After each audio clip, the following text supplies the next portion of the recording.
열린 토론.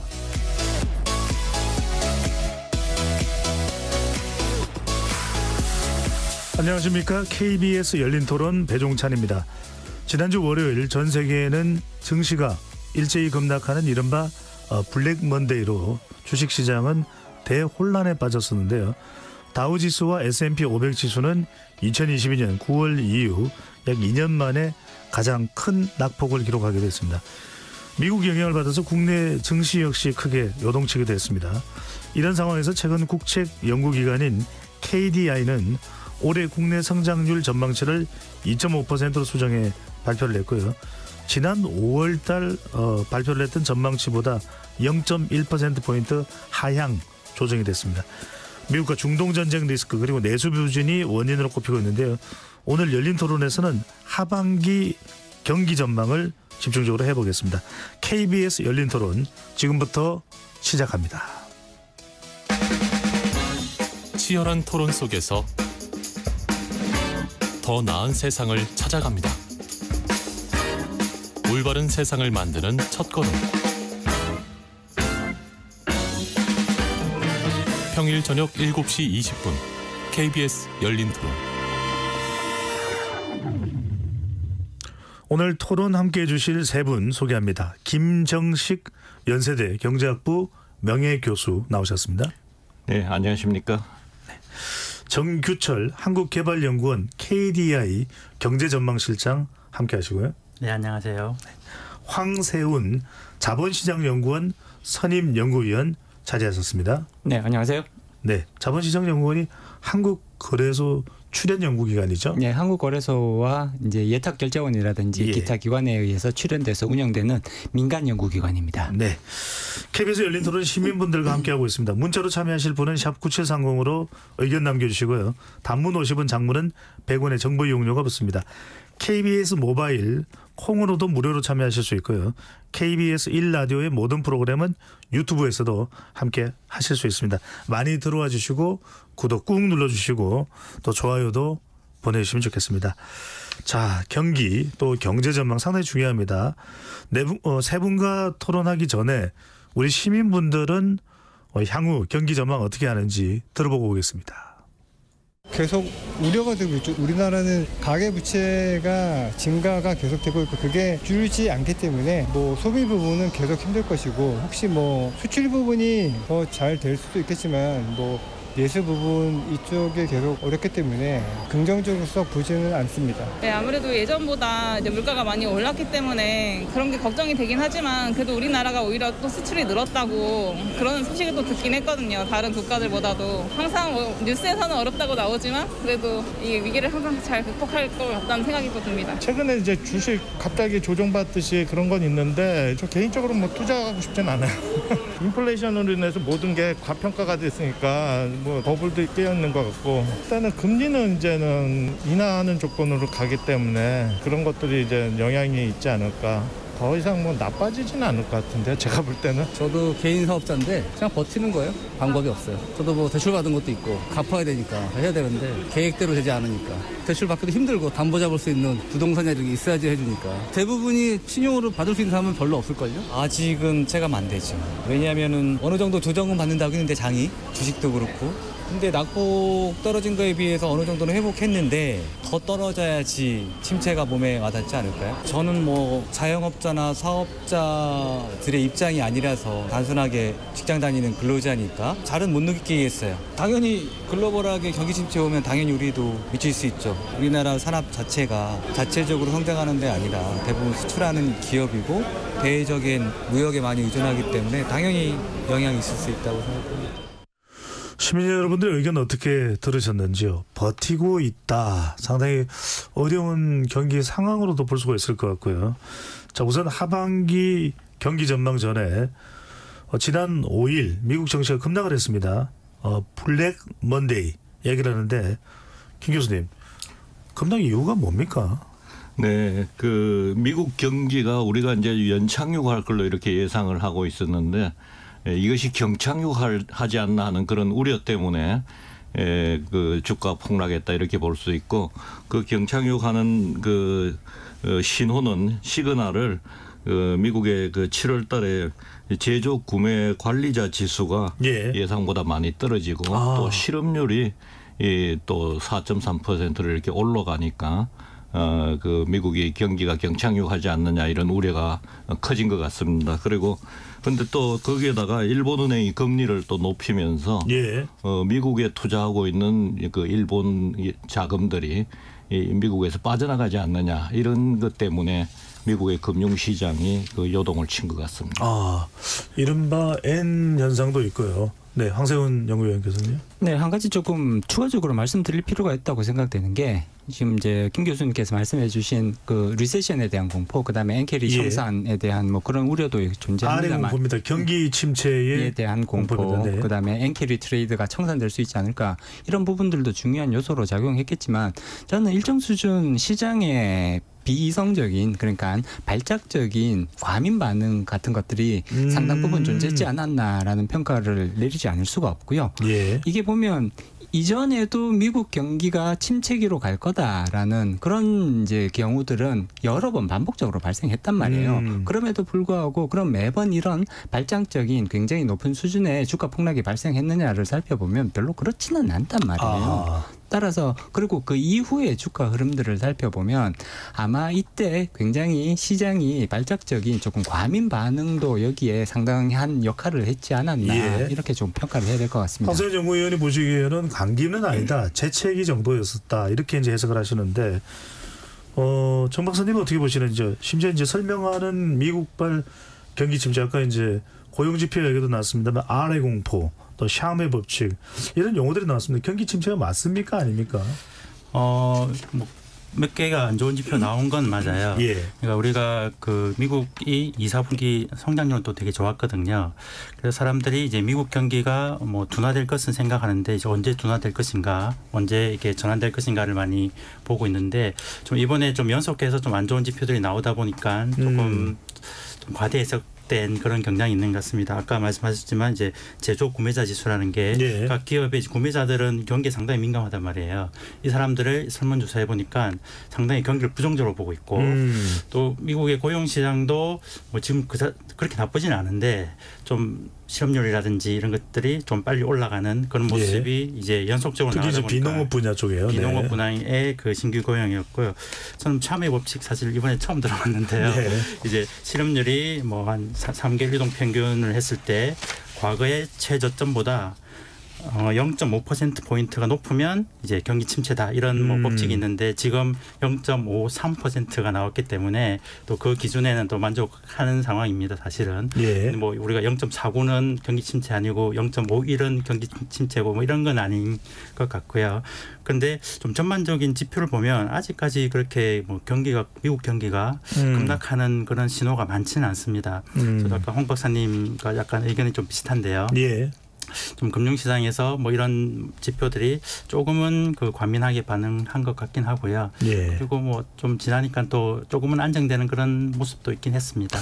참 어찌 보면 이게 불확실성이 상존한다고 볼 수 있는데 황 박사님 그러면 아까 감기는 아니고 재채기는이라고 말씀하시면 재채기도 결코 건강상 좋은 건 아니거든요. 여하튼 재채기를 한다는 것은 감기 기운이 오는 것인데 그럼 좀 박스권이 있다 이렇게 봐야 되고 최근에 이제 M7 미국의 대형 IT 기업들의 실적도 보면 썩 좋지는 않았어요. 네, 그렇습니다. 일단 투자 심리가 많이 꺾여 있는 거는 부인하기는 어렵습니다.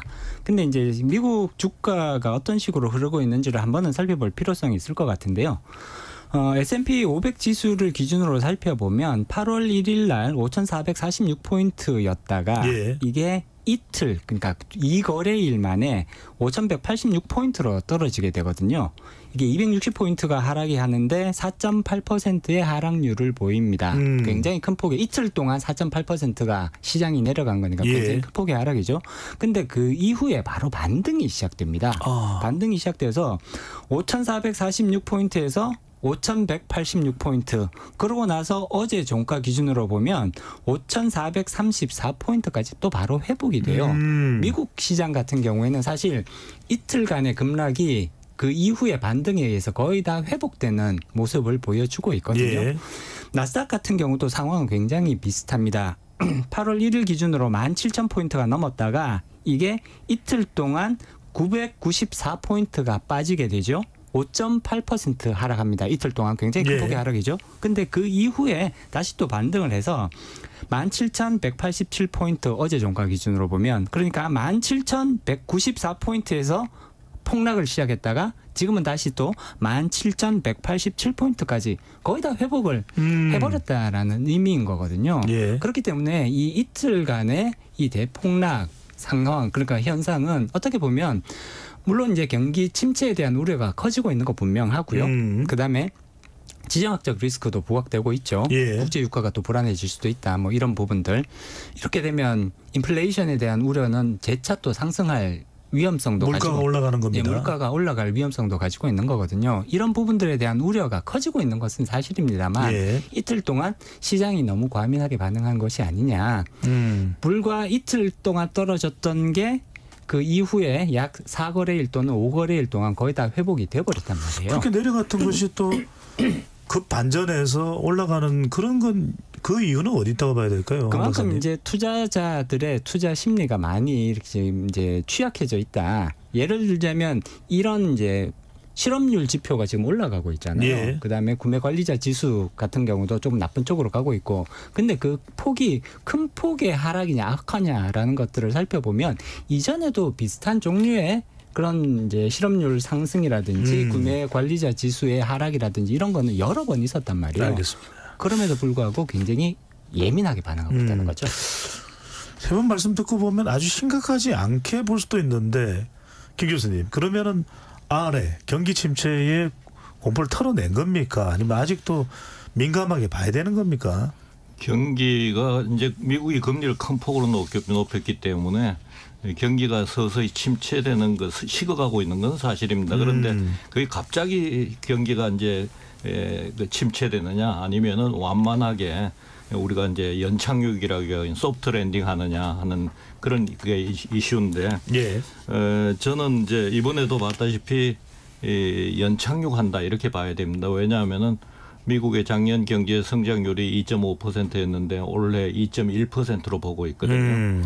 그런데 미국은 정책 수단을 가지고 있습니다. 자세히 보시면은 미국이 금리를 거의 5%포인트 이렇게 높였는데 금리는 높였지만은 돈은 굉장히 많이 풀었습니다. 통화량은 풀고 또 재정도 많이 풀었어요. 그러니까 경기를 너무 위축시키지 않도록 정책 운영을 잘한 거죠. 그래서 이제 우리가 이걸 학계에서는 예일 거시경제학 패러다임이다 이렇게 얘기를 합니다. 미국의 예일 대학입니다. 옐런이 예일 대학을 나왔거든요. 지금 노동부 장관이죠?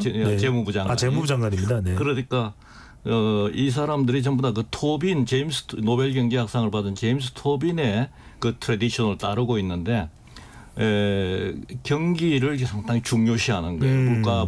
물가도 중요하지만은 그래서 이제 금리는 큰 폭으로 높이면서 돈은 또 풀고 재정도 풀었다 이거죠. 그래서 경기를 서서히 이렇게 식어가도록 그 정책의 운용의 묘를 잘 쓰고 있다. 저는 그렇게 보고 있습니다. 그래서 그런 면에서 보면은 경기가 경착륙될 우려는 좀 적지 않느냐 저는 그렇게 봅니다. 연착륙으로부터 소프트 랜딩이다.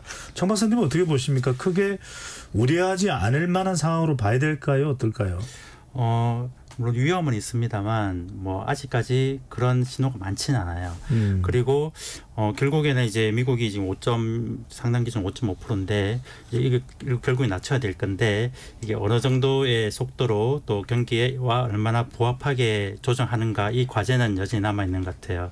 지금 금리 수준이 많이 너무 늦게 조정이 된다면 또 경기가 좀 급격히 꺾일 수도 있을 것이고 또 너무 빨리 조정되면 또 다시 뭐 물가 이런 이슈가 있기 때문에 하여튼 그 부분에서 이제 패드가 이제 조금 역할이 중요해지는 연착륙시키는 미국 연준입니다. 패드. 미국 연준이 미국 경제를 연착륙시키는 그 중요한 과제를 이제 본격적으로 수행해야 된다고 봅니다. 자, 이제 좀 거시적으로 보는 뭐 세 분 또 뭐 황 박사님 같은 경우에는 이제 미시적으로도 보실 텐데 개인 투자자, 개미 투자자들은 참 지금 경기 상황에 민감합니다. 어떤 지표를 제일 중점적으로 봐야 될까요? 네, 일단 주식 시장에서 굉장히 중요하게 바라볼 필요가 있는 거시 지표들이 있습니다. 금리가 굉장히 중요하고요. 그다음에 환율 이 굉장히 중요한 지표라고 볼 수가 있습니다. 물론 여러 가지 종류의 경제 지표들이 더 있기는 하죠. 미국의 실업률 지표도 굉장히 중요한 지표라고 볼 수가 있습니다. 현재는 저는 이 세 가지 정도에 조금 우리가 집중을 할 필요성이 있다 이렇게 말씀을 드리고 싶고요.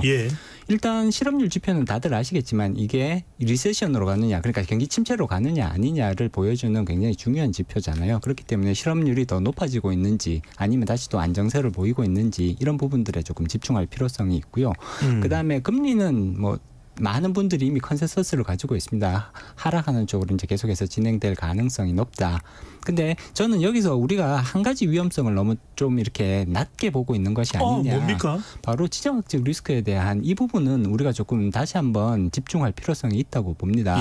지금 이란과 이스라엘의 전쟁, 그러니까 전면전이 거의 확실하다고 보는 견해들이 많단 말이에요. 이렇게 되면 국제 유가는 굉장히 다시 또 불안해질 위험성을 가지고 있습니다. 다들 경험해 보셔서 아시겠지만 유가가 불안해지면 인플레이션이 또 꿈틀대겠죠. 인플레이션이 현재는 이제 잡히는 모습들이 보이고 있잖아요. 근데 이게 다시 또 불안해지게 되면 연준이 9월 달에 기준금리를 인하하겠다. 거의 지금 공언을 하고 있는데 연준의 기준금리 인하가 사실상 또 뒤로 밀리게 되는 위험성. 철회될 수도 있겠네요. 철회될 위험성을 배제하기는 어렵거든요. 물론 이거는 이란과 이스라엘이 전면전으로 간다라는 최악의 시나리오를 가정하고는 있습니다만 이 시나리오의 발생 가능성이 제로는 아니란 말이에요. 따라서 이런 부분도 우리가 저도 기본적으로는 김 교수님께서 말씀하셨듯이 연착륙 형태로 진행될 가능성이 더 높다고 예상은 합니다만 그렇다고 해서 이러한 위험성을 지나치게 과소평가해서는 안 된다라는 거죠. 김 교수님, 어제 KBS 열린 토론이 마침 중동 정세에 대해서 또 특집 토론을 진행을 했습니다. 국제정치 전문가들, 또 중동 전문가들은 그다지 이 화약고가 될 가능성은 높지 않다 이렇게 전망하고 있는데, 자, 중동 이스라엘과 이란 또 이스라엘과 하마스 간의 이 상황 어떻게 경제에는 영향을 줄 것으로 예상을 하시는지요? 네, 우선 우리가 이제 예측하기로는 미국이 11월에 대통령 선거가 있지 않습니까? 그래서 11월 5일입니다. 11월 달 그 대통령 선거 전까지는 미국이 좀 영향력을 발휘해서 중동에서 큰 그 분쟁이 안 일어나도록, 그래서 유가가 좀 안정되도록 이렇게 하지 않느냐 이제 그렇게 봤는데, 이번에 약간 돌발 사태가 이제 또 암살하는 그 때문에 돌발 사태가 벌어져 가지고 한이의 하마스 지도자가 피살이 됐습니다. 그래서 이걸 어떻게 이제 관리할지를 좀 주의 있게 보고 있는데, 어쨌든지 간에 유가가 높아지면은 경제에는 상당히 큰 영향을 받습니다. 그리고 미국도 그렇고 우리나라도 그렇고 유가가 높아지면은 물가가 높아지니까 금리 인하 시기가 늦춰질 수밖에 없거든요. 그래서 우리나라도 지금 그 주식시장이나 한국은행이 가장 크게 관심을 가지고 보고 있는 것이 환율하고 유가입니다. 이 환율과 유가가 높아지면은 물가가 높아져 가지고 금리를 조기에 인하하기가 어렵고, 그러면은 경기에도 영향을 미치고 또 주식시장에도 영향을 미치게 되는 거죠. 그래서 이제 뭐 지금은 이제 상당히 현재로는 유가도 좀 안정되고 있고 환율도 안정되고 있기 때문에 금리를 인하할 수 있는 그런 여건이 마련돼 있다 이렇게 저는 보고 있습니다. 일단 아까 항세훈 박사께서 말씀하셨듯이 금리 또 고용 지표 이런 부분 상당히 이제 강조를 해주셨는데, 정 박사님 일단 어떻습니까? 지금 기준금리에 대해서는 제롬 파월 연준 의장도 9월 정도 예상, 그럼 바로 다음 달입니다. 0.5%포인트 인하 가능성 나오고 있는데 그대로 진행이 될까요? 어떻습니까? 그리고 금리가 인하되면 또 상당히 증시나 경제가 또 반등하는 기폭제가 될까요? 우선 이게 0.5% 인하는 뭐 파월이 얘기한 건 아니고 아마 시장에서 그렇게 기대하는 것 같긴 하고요. 파월이 뭐 몇 퍼센트 인하하겠다 이렇게 단정적으로 아마 얘기는 하지 하기 힘들었을 것 같고요. 미국도 이제 좀 물가가 잡힌다면 이제 제 생각에는 뭐 지금 미국 경제가 뭐 주가는 좀 흔들렸습니다만 아주 큰 그런 위험이 있는 것은 아니기 때문에 좀 천천히 충분히 인하할 수 있다고 봅니다. 예를 들어서 뭐 9월에 0.25 정도 내리고 좀 상황 봐가면서 뭐 또 필요하면 조금 더 내리고 이렇게 좀 경제가 연착륙하듯이 금리도 이제 좀 서서히 그런 뭐 내릴 수 있는 그런 여건이 뭐 갖춰줄 거라고. 정 박사님 보시기엔 빅샷으로 큰 폭으로 내리지는 않을 것이다.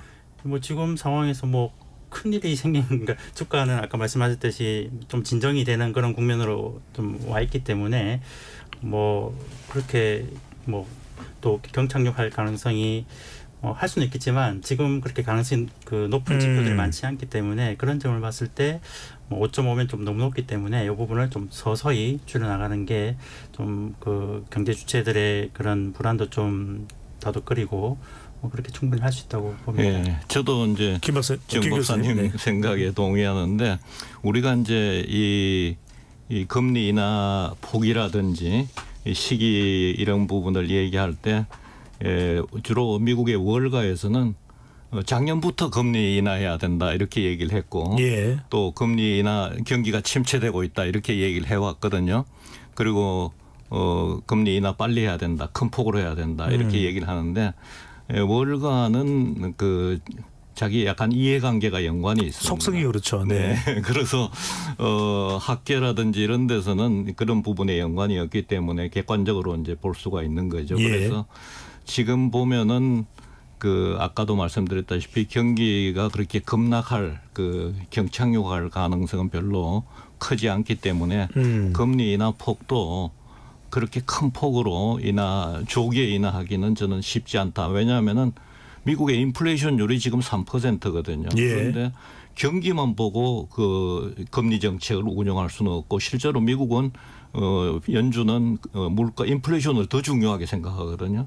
그런데 이제 인플레이션이 3%인데 2%가 목표란 말이죠.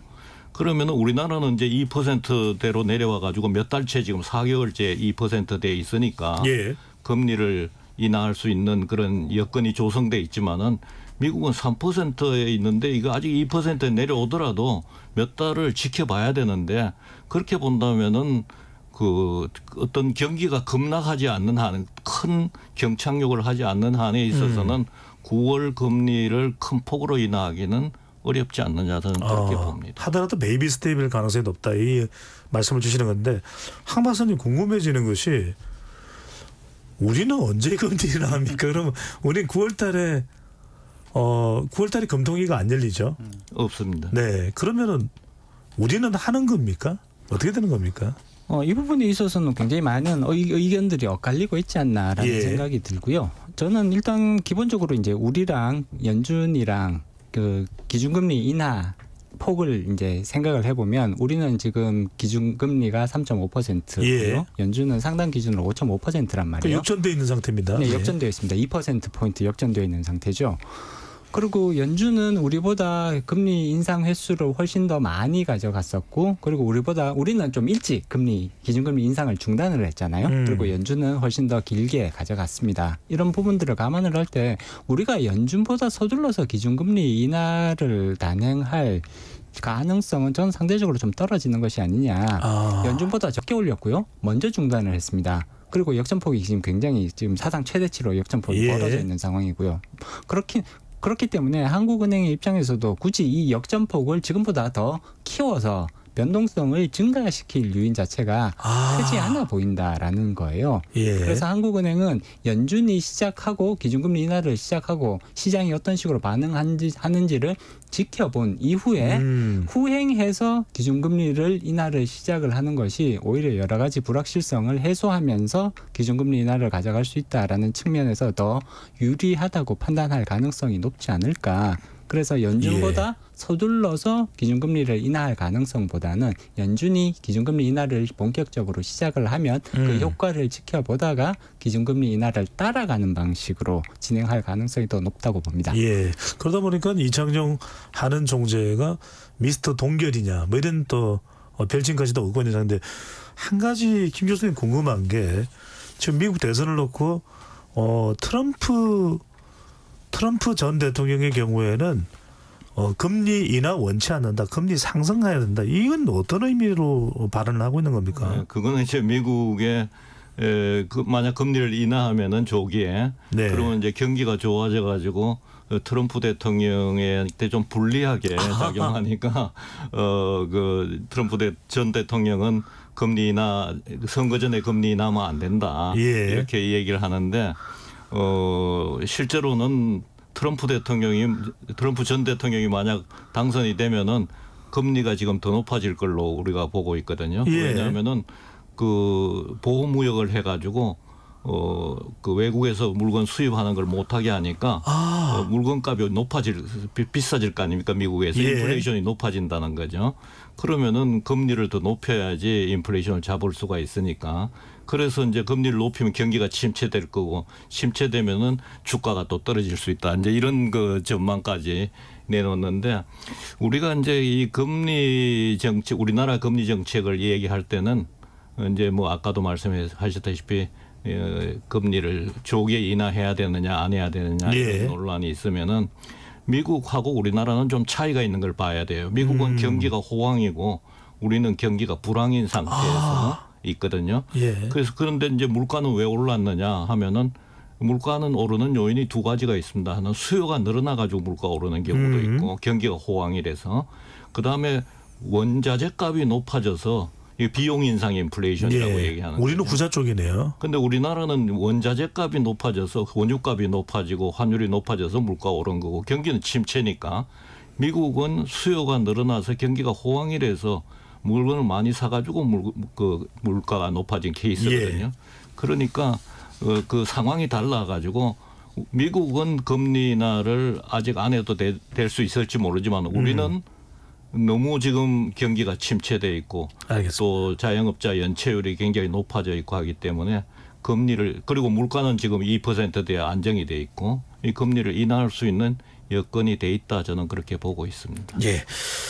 자, 이 상황에서 우리 경제 특히 뭐 정시도 그렇고 우리 이제 하반기 경기 전망 또 지표도 그렇고 이걸 조금 더 들여다볼 필요가 있을 것 같은데 황 박사님, 우리도 이제 미국 정시 영향받아서 블랙 먼데이 또 블랙 프라이데이 있었는데 또 내려왔다가 또 급등을 했다가 향후 정시 흐름을 어떻게 보시는지 또 이제 제일 개미 투자자들이 궁금할 부분은 AI 거품론.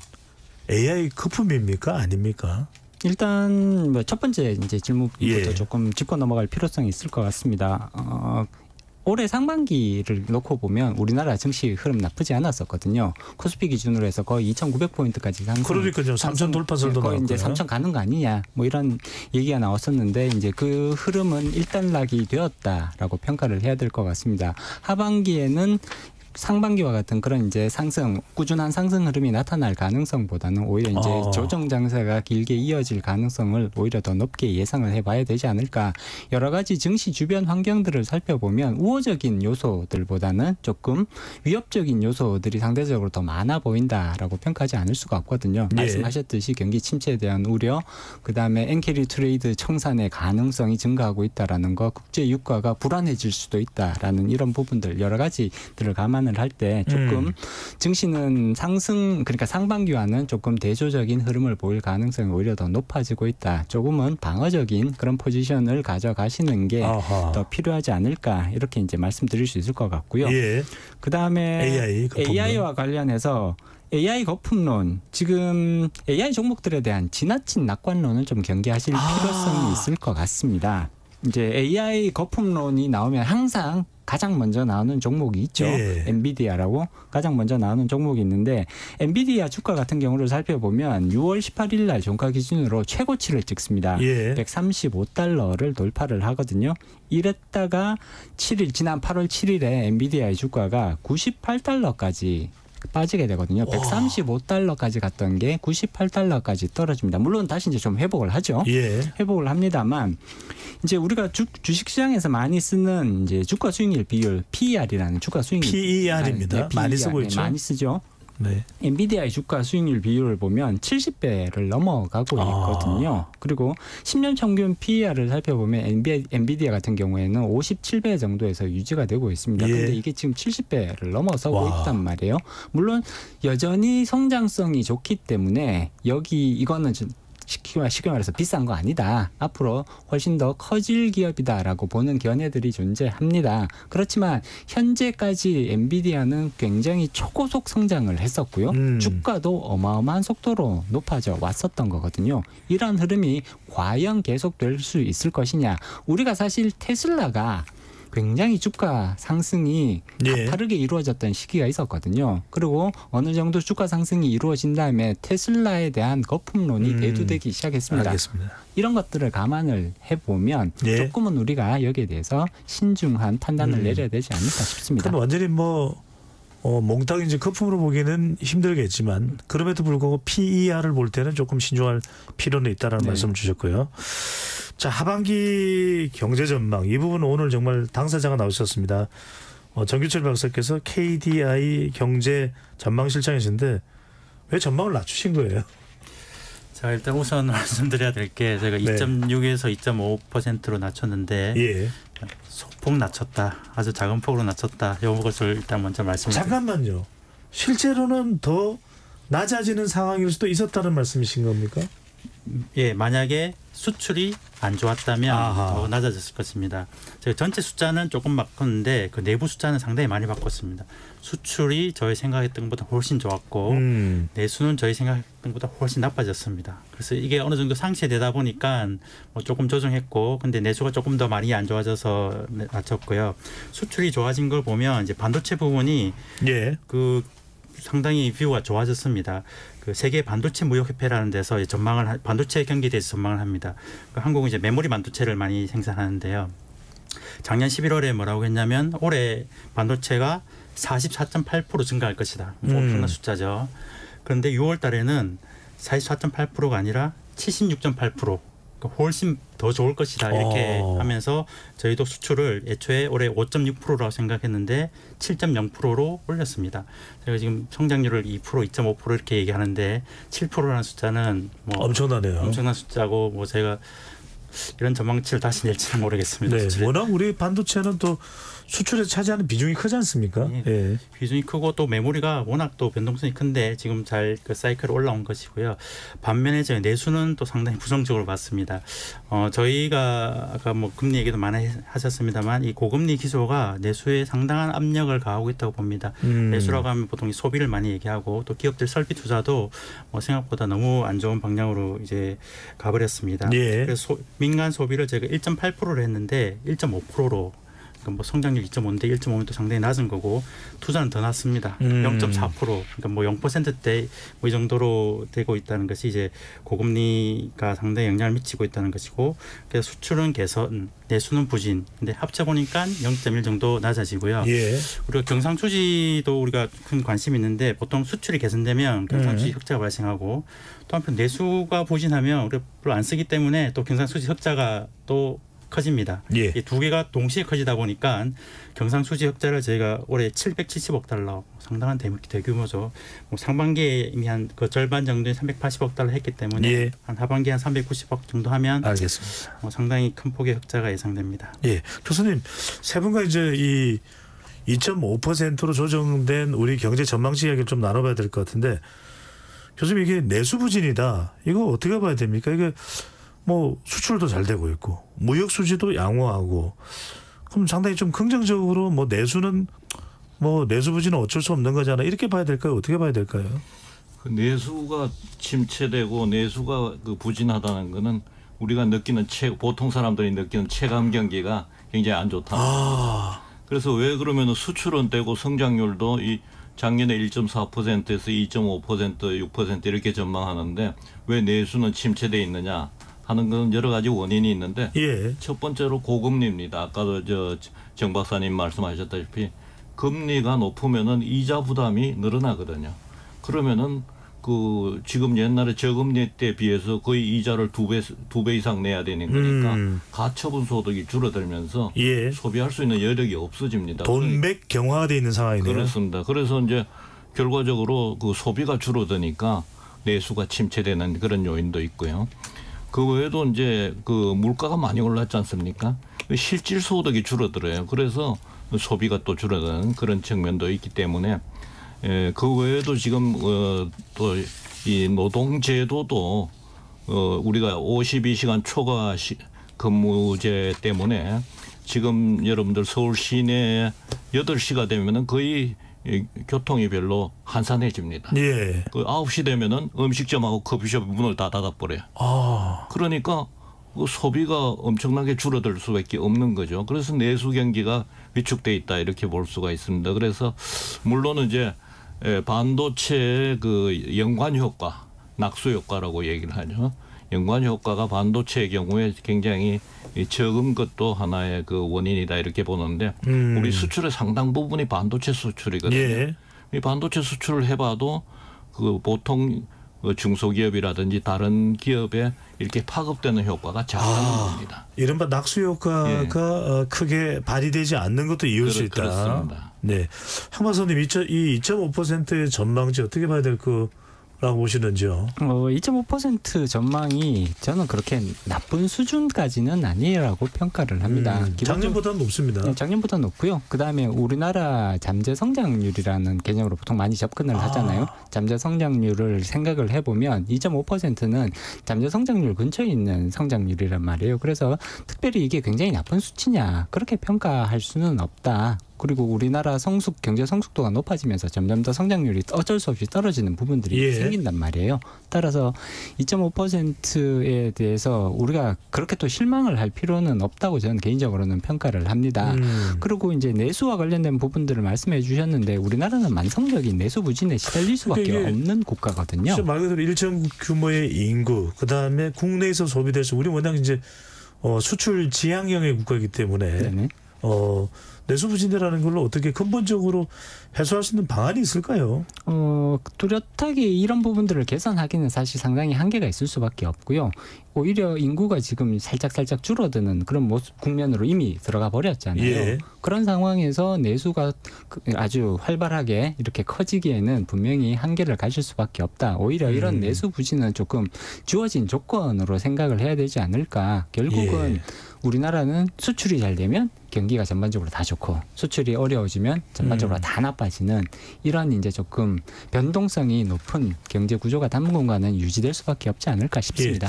정희철 박사님, 이런 이제 우리 경제 전망이 올해 전망이 2.5%로 조정됐다는 그런 보고서가 나오면 항상 그 보고서에서는 뭔가 좀 해결 방향도 덧붙여질 것 같거든요. 내수 부진을 어떻게 활성화시킬 수 있을까? 뭐 예를 들면은 연말 정산에서 뭐 카드를 많이 쓰는 사람들에게 뭐 포인트를 더 많이 준다든지 뭐 그런 게 지금 나온 게 있습니까, 대책이? 저희가 보기에는 그러니까 내수가 부진한데 그걸 가장 잘 해결하는 방법은 그 원인을 없애는 겁니다.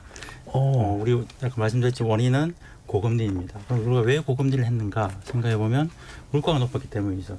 그러니까 뭐 6% 뭐 이런 물가를 받는데 그걸 해결하기 위해서 고금리를 했고 그 채널은 내수를 좀 눌러가면서 물가를 잡는 그게 이제 고금리 채널입니다. 그런데 그것이 이제 어느 정도 작동을 해서 지금은 거의 한 2% 가까운 그런 물가가 됐다면 이제는 이제 고금리를 조금 완화해 나간다면 내수 부진도 어느 정도 해결할 수 있지 않을까 뭐 이렇게 뭐 저희가 좀 많이 제안을 하고 있습니다. 그럼 정 박사님 의견은 한국은행에서 기준금리를 조금 내리는 게 방안이 될 수 있다라는 이런 의미일까요? 김 교수님 어떻게 보시는지요?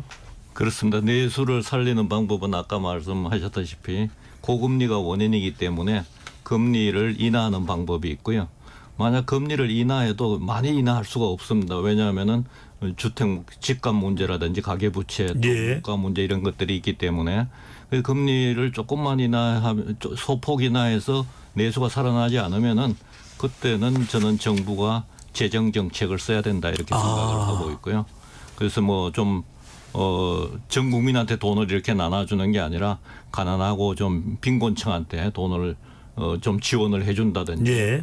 아니면은 제일 좋은 거는 건설 경기를 회복시키면은 내수가 금방 살아납니다. 왜냐하면은 그 건설 경기는 연관 효과가 굉장히 크기 때문에 다른 모든 부분하고 선진국도 내수 경기가 침체되면 건설 경기를 부양하는 정책을 쓰거든요. 그런데 이제 건설 경기를 부양하면 집값이 오르지 않느냐 이렇게 얘기를 할 수가 있는데 제 생각에는 꼭 건설이 집하고만 있는 게 아니라 인프라하고도 있거든요.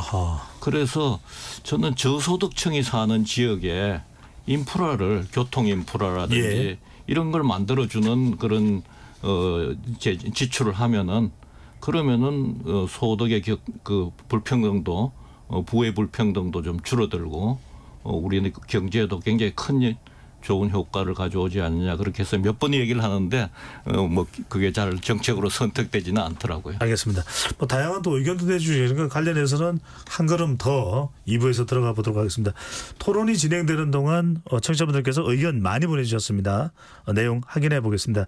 정의진 문자캐스터.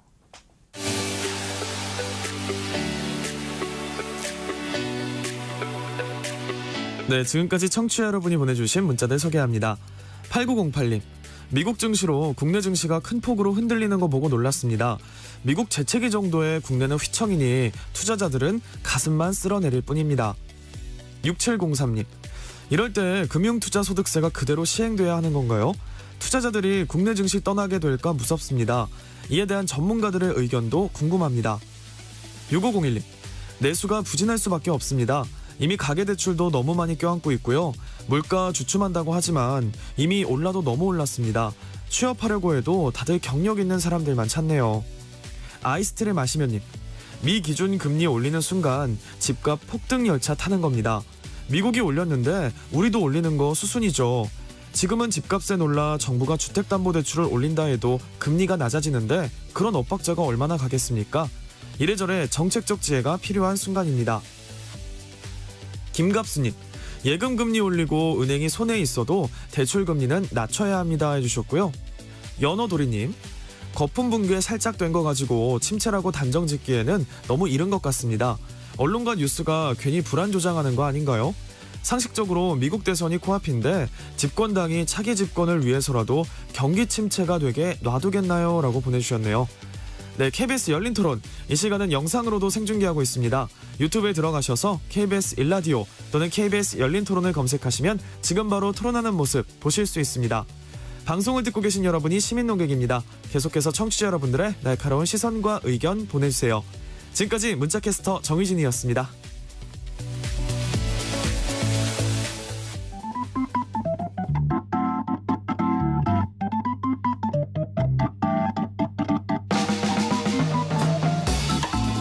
바꾸는 질문, 열린 토론이 시작합니다. KBS 열린 토론은 언제나 열려 있습니다. 단문 50원, 장문 100원의 유료 문자 샵 9730 그리고 KBS 어플리케이션 콩으로 여러분의 의견을 남겨주세요. KBS 열린 토론 2부 이어가겠습니다. 스튜디오에 황세훈 자본시장연구원 선임연구위원, 정규철 KDI 경제전망실장, 김정식 연세대 경제학부 명예교수 세 분과 함께하고 있습니다.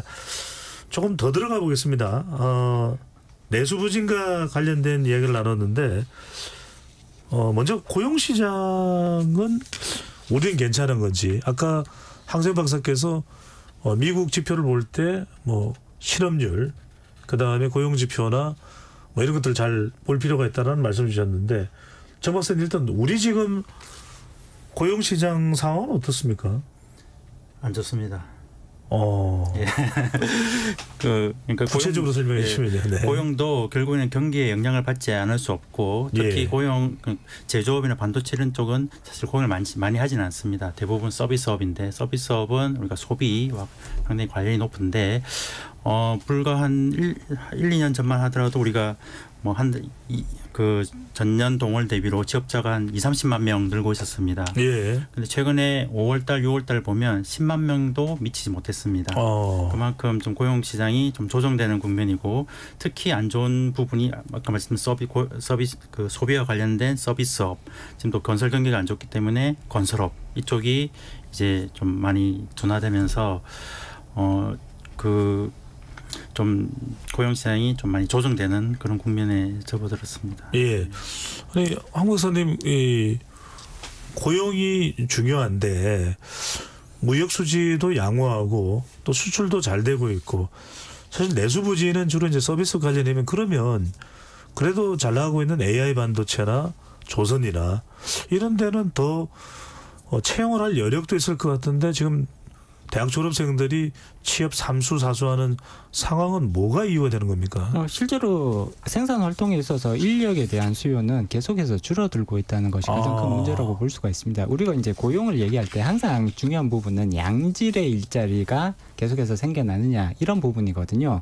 양질의 일자리는 대체로 보면 대기업 쪽에서 더 많이 만들어지는 경향이 있는데 대기업들은 가면 갈수록 기술 수준의 진보에 따라서 생산 활동에 투입되는 인력 수준은 계속해서 줄이려는 유인을 가지고 있거든요. 사람은 계속 줄이는군요. 네, 그렇습니다. 사람이 없어도 생산 활동을 하는데 사실상 거의 문제가 없어지는 단계에 거의 도달해 가고 있단 말이에요. 이러다 보니까 예를 들어 반도체를 더 많이 생산해야겠다.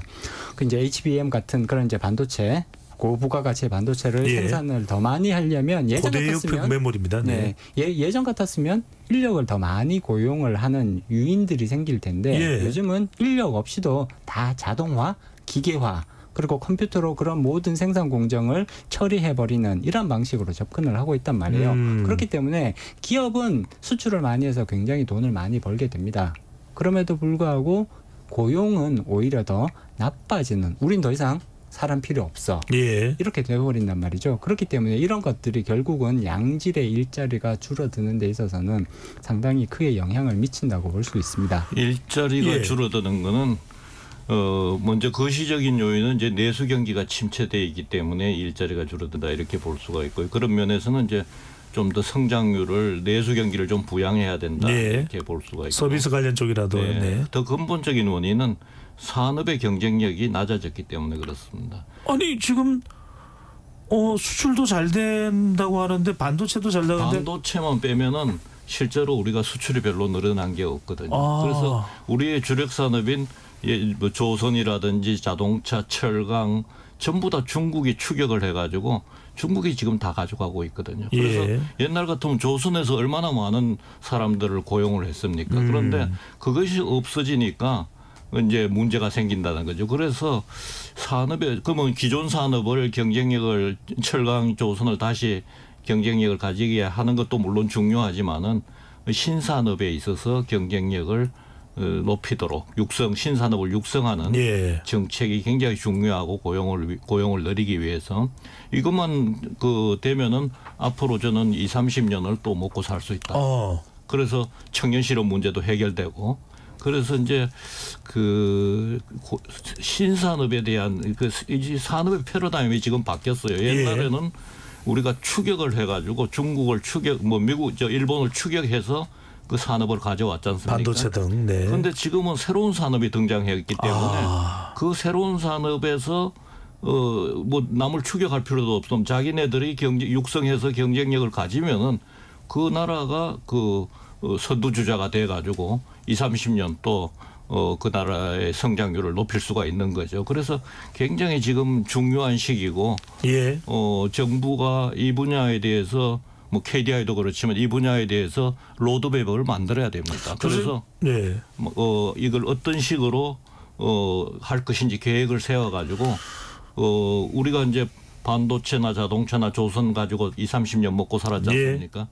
그런 거 마찬가지로 AI라든지 드론이라든지 그다음에 무슨 바이오라든지 배터리라든지 이런 부분에서 우리가 인력을 어떻게 양성하고 또 그다음에 어떤 식으로 정부 지원을 할 것인가, 육성시킬 것인가 이런 데 대한 로드맵을 만들어야 돼요. 만들어가지고 KDI라든지 이런 데서 그걸 만들어가지고 국민들한테 알려주면은 국민들이 자신감을 갖게 되고 와 우리 경제가 살아날 수가 있구나. 그러면은 기업 투자도 늘어나고 소비 심리도 좋아지고 다 좋아지는 겁니다. 제가 지금 눈이 커졌습니다. 교수님께서 신성장 동력을 키워야 된다. 그렇습니다. 콕 집어서 KDI라고 말씀 주셨는데 KDI를 대표해서 나온 지금 정 박사님 어떤 신성장 동력 우리 산업 분야를 더 생각해 볼 수 있을까요?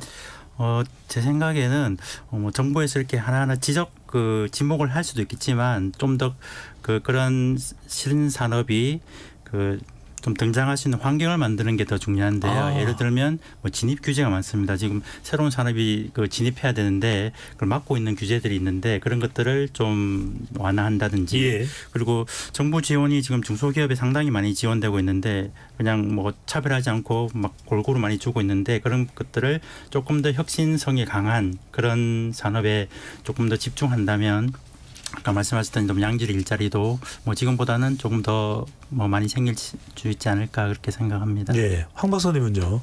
아무래도 이 신성장 동력이라는 것은 우리 개미 투자자들도 눈이 확 뜨일 수 있는 그런 또 이야기거든요. 그러면 이제 유망 종목이 될 수도 있는 것이고 신성장 동력 이게 뭐 기업들도 생각 안 하는 건 알 텐데 어떻게 보시는지요? 네, 신성장 동력을 만들어내는 거는 굉장히 중요한 이슈라고 볼 수가 있습니다. 이걸 제대로 만들어낼 수 있느냐 없느냐에 따라서 특히 이제 우리 미래 세대들이 얼마나 풍족한 생활을 할 수 있을까가 결정이 되는 거고요. 그런 측면에서 봤을 때 사실 이제 저는 이 자본시장 쪽에 있는 사람이라서 그 코스닥 시장의 활성화가 굉장히 중요하다라는 그런 이제 말씀을 드리고 싶습니다. 사실 이제 코스피 시장과 코스닥 시장이 있는데 시장 사이즈만 놓고 보면 코스피 시장이 훨씬 더 크잖아요.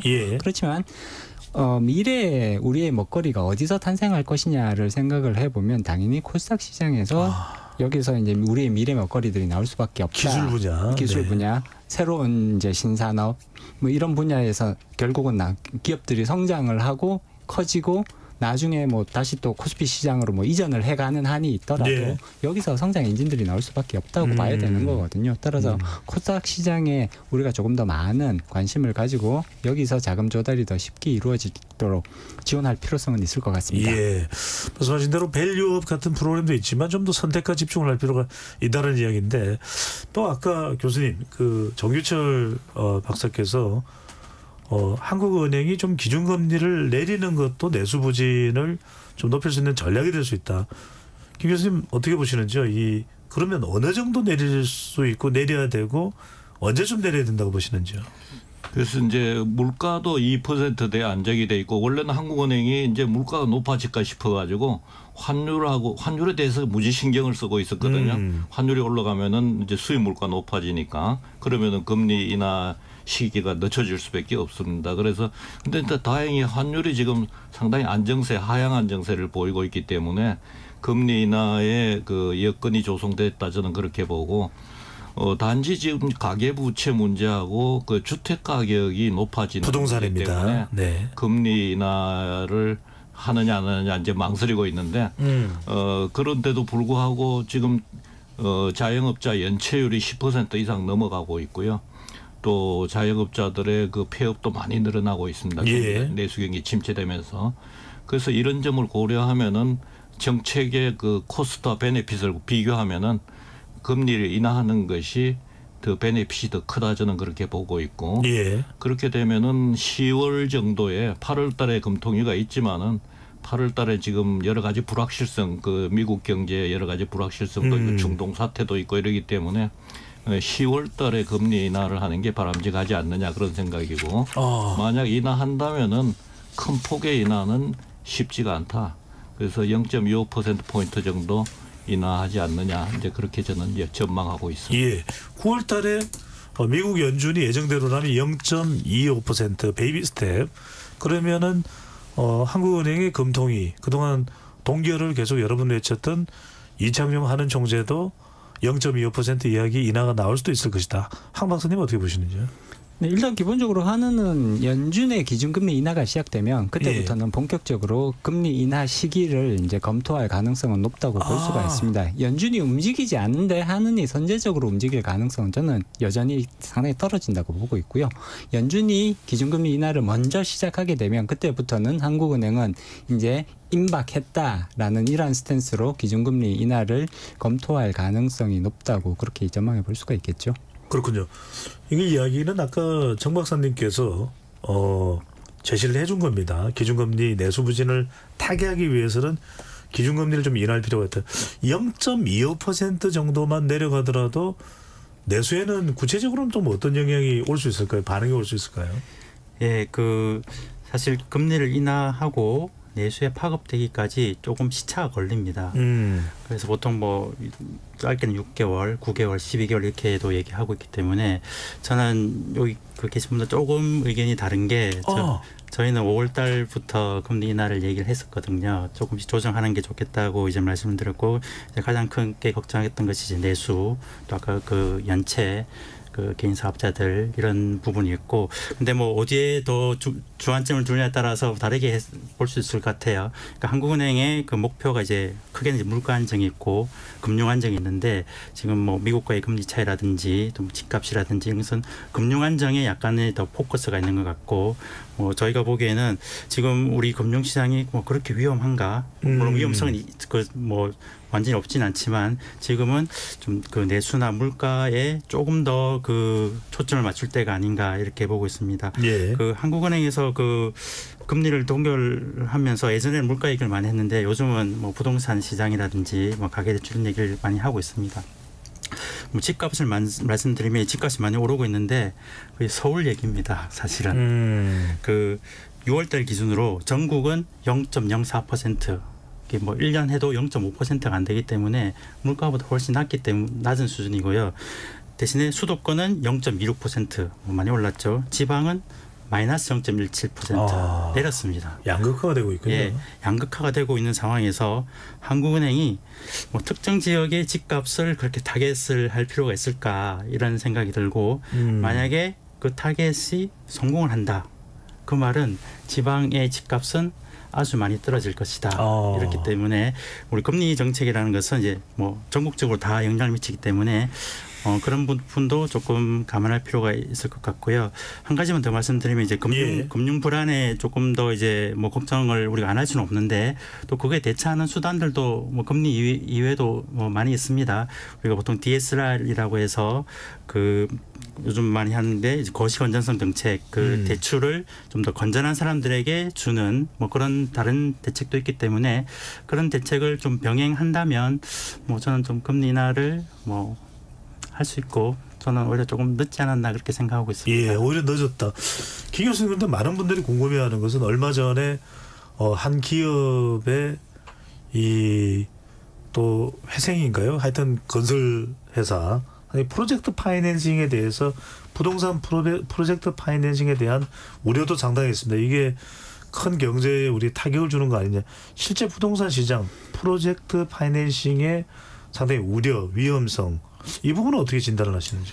그 부분은 이제 부동산 경기가 만약 그 고금리로 인해서 계속 그 지속된다면은 프로젝트 파이낸싱이라는 게 결과적으로 신용대출과 같은 겁니다. 예. 그러니까 담보가 2차, 3차 담보로 들어가 있기 때문에 담보를 통해서 그 대출을 회수하기 어려운 거예요. 그러면은 신용대출과 같은 건데 만약 부동산 경기가 더 침체되면은 그 회수가 안 되는 거죠. 부실화되면서.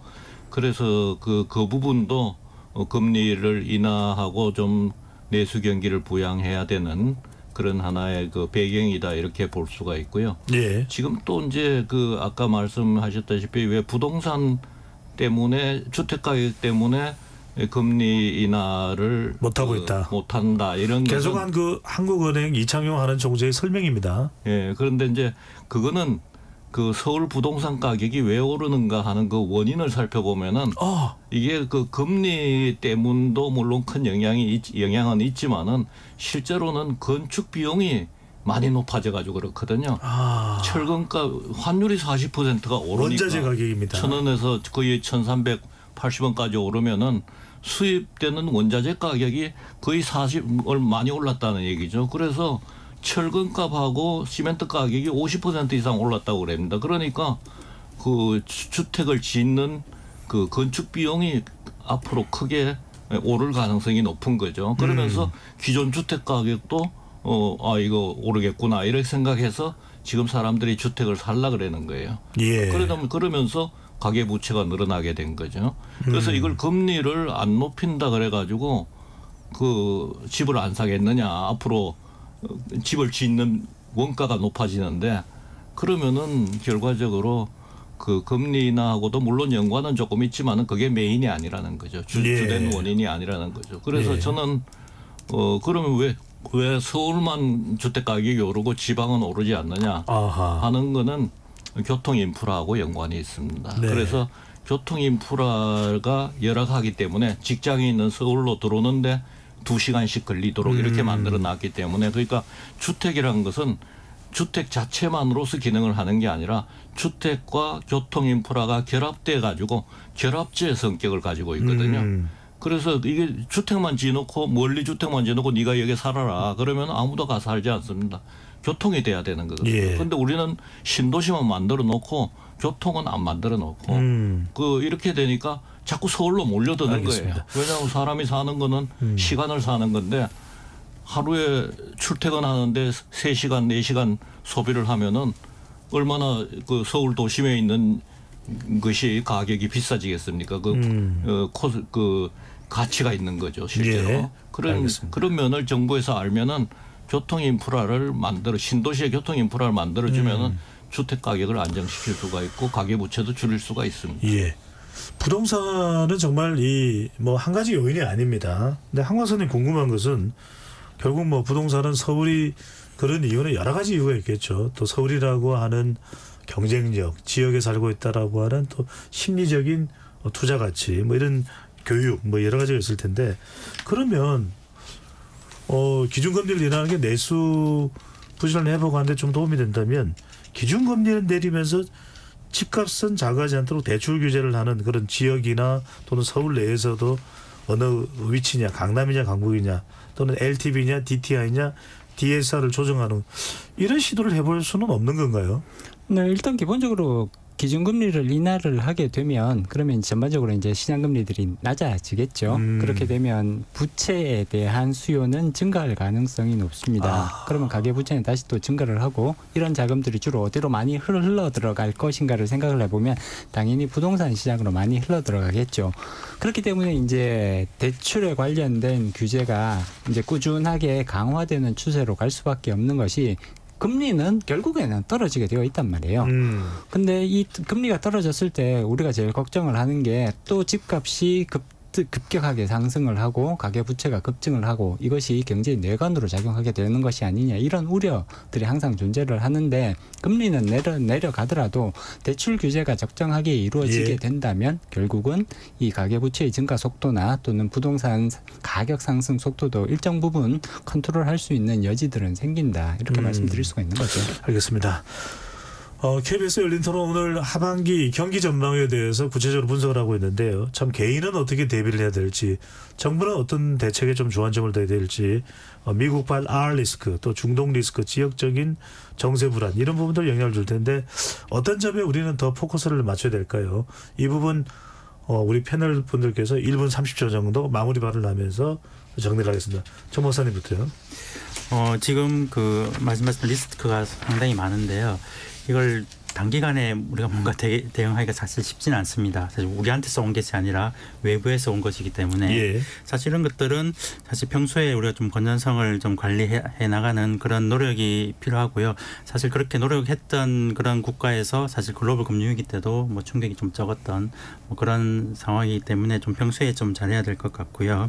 그리고 아까 경기 제가 말씀을 많이 들었는데 지금은 거시 정책의 시간으로 보여요. 거시 정책 때문에 고금리 때문에 내수가 좀 부진했다면 그걸 좀 상황이 변했으니까 그 거시 정책도 좀 변할 수 있다면 우리 좀 경제 그리고 국민들의 민생도 좀 나아지지 않을까 그렇게 기대해 봅니다. 네, 꼼꼼하게 좀 짚어봐야 되는 그런 국면으로 볼 수 있을 텐데 황 박사님은 어떻게 보시는지 주식시장 하여튼 우리가 생각할 수 있는 모든 걸 좀 망라해서요. 네, 일단 현재로서는 저는 조금 집중할 필요성이 있는 부분이 이제 정치적인 이슈라고 봅니다.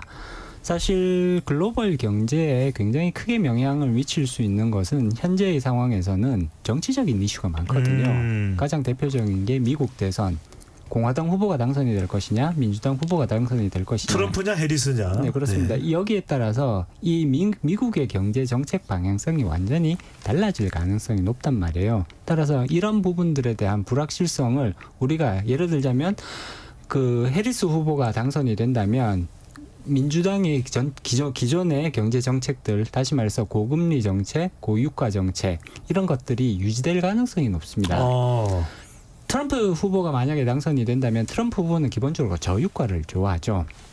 예전에는 1기 때는 저금리를 좋아했습니다. 그런데 지금은 생각이 조금 바뀌었을 수도 있겠다라는 이런 부분들이 관찰이 된단 말이에요. 그렇게 된다면 기본적으로 경제 정책의 방향성이 달라지고, 그리고 또 한 가지 굉장히 중요한 부분이 대중국 정책이 달라질 가능성이 충분히 있습니다. 미국의 경제 정책은 현재로서는 대중국 정책이 있어서 가장 핵심적인 부분이 되는 거거든요. 중동 정책도 사실상 여기에 일정 부분 연관되어 있다고 볼 수가 있는 거고요. 따라서 이런 부분들이 결국은 우리에게 어떤 불확실성을 가져다 줄 것이냐를 분석을 해서 여기에 대해서 우리가 컨틴전시 플랜을 가져가는 것이 상당히 중요한 의미가 있다고 봅니다. 경제적으로도 굉장히 중요한 의미가 있다고 봅니다. 컨틴전시 플랜, 굉장히 중요한 말씀입니다. 비상 계획을 잘 세워놓는 것이 반드시 필요하다는 말씀인데, 김 교수님, 어떤 개인의 대비, 정부의 대비가 필요할까요? 네, 우리 경제는 겉으로 보기로는 그렇게 아까 말씀하신 대로 무역 수지도 흑자고, 또 성장률도 이제 높아지고 수출도 잘 되고 있고, 그래서 걱정할 필요가 별로 없는 것 같은데, 실제로는 여러 가지 앞으로 그 불확실성이 많습니다. 그래서 예를 들면은 수출 부분만 보더라도 미국이 고금리를 끝내면은 그다음에 보호무역을 강화할 가능성이 높습니다. 그러면 우리 대미 수출이 큰 영향을 받게 되는 거죠. 그래서 이런 문제도 우리가 대비를 해야 되고, 고금리 끝날 시점에 어떤 일이 벌어질지 이제 대비를 해야 되고, 또 지금 아까도 말씀드렸다시피 내수 침체와 더불어서 성장률이 낮아지고 있지 않습니까? 과거에 비해서 성장률이 낮아지면서 저성장으로 쭉 이렇게 들어가고 있다는 거죠. 그래서 이 부분은 산업 경쟁력을 아까 말씀드렸다시피 신산업을 육성하고 산업 경쟁력을 높여서 우리가 성장 동력을 확충해야 되는 그런 과제도 가지고 있습니다. 그래서 그다음에 이제 물가가 높아지니까 그다음 단계로 임금이 높아질 가능성이 높습니다. 그래서 물가와 임금의 서로 상승하는 악순환 속에 들어가게 되면은 우리 경제가 상당히 어려워집니다. 그래서 물가를 좀 안정시키는 여러 가지 대책을 우리가 강구할 필요가 있다, 이런 생각이 듭니다. 알겠습니다. 자, 꼼꼼하게 구체적으로 대비하는 것이 필요할 것 같습니다. 재난정보 알려드립니다. 전국적으로 폭염특보가 발표돼서 연일 무더운 날씨가 지속되고 있습니다. 충분히 수분을 섭취하고 온열 질환을 예방할 수 있도록 폭염 대비를 철저히 하시기 바랍니다. 자, 대한민국의 경제, 하반기 경제 어떻게 전망하고 또 어떻게 전개될지 자세히 짚어봤습니다. KBS 열린 토론 이것으로 모두 마무리하겠습니다. 세 분 토론 고맙습니다. 네, 감사합니다. 고맙습니다. 지금까지 KBS 열린 토론 배종찬이었습니다.